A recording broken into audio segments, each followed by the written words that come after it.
morning students. But in the last video our 2 points were skipped. First point was on which factors the focal length depends. So there are 2 factors. First factor is upon mu. Mu means refractive index. More will be the refractive index, more will be focal length. More will be mu, more will be focal length.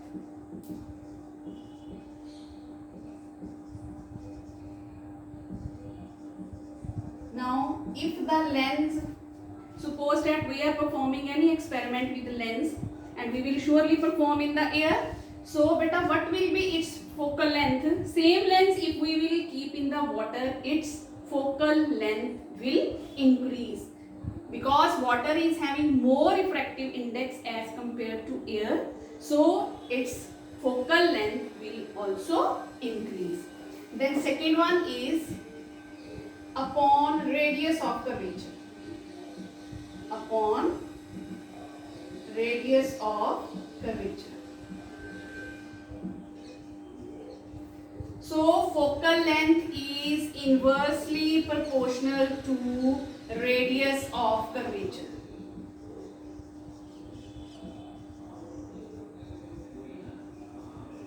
Always remember a thick lens will be having less focal length as compared to a thinner lens. Then bache, third question comes, very important. Suppose that some part of the lens is covered, then will its focal length change, will its position change, or will its size will change? Always remember, when some part of the lens is covered, only the intensity of light will decrease. How much light is entering, its quantity will decrease. So image will be fainter one, but focal length will remain same, size will remain same, and its position will not change. Then our next topic is beta necessary rays for drawing the ray diagram. These are the basics. Basic rays are there. So side by side I will tell you the steps also how to draw the ray diagram. For that, bache, first step is you have to draw the principal axis. Then after that, in its center, situate the lens.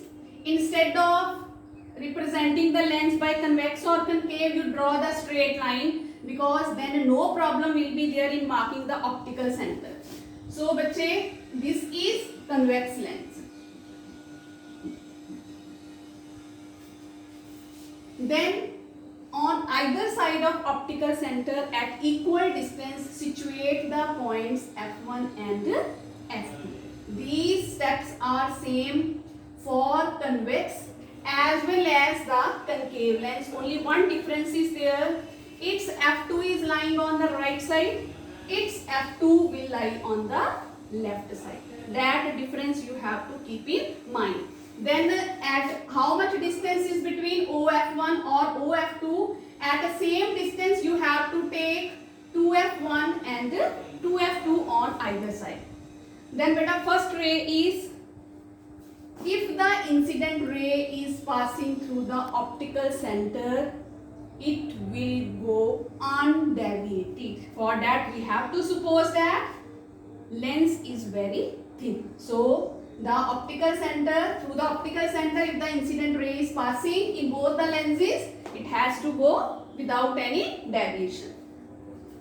Then second diagram is, if the incident ray is parallel to principal axis. In this case also, if the incident ray is parallel to principal axis, then bache, its refracted ray will always pass through second focus. That we are saying real focus. And in this case, because this is concave lens. This lens is a diverging lens. This lens is a converging lens.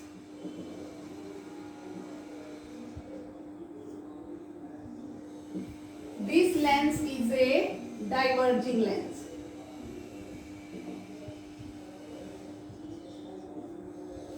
So because the ray has to diverge, that also I explained you, because the ray has to go towards the base of the prism. Its base is lying upward, so ray has to go upward. We have to produce the ray backward, so it will appear to diverge from the point F2.